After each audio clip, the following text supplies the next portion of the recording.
করছে। ওরা সবাই কোথায় চলে যাচ্ছে মা?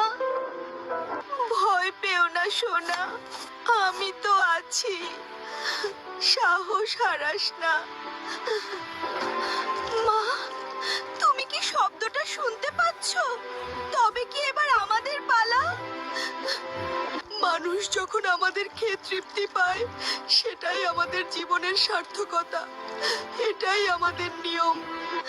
মা, এখানেই আছি, একদম ভয় পাবি না, শক্ত থাক। আমাকে কোথায় নিয়ে যাচ্ছো?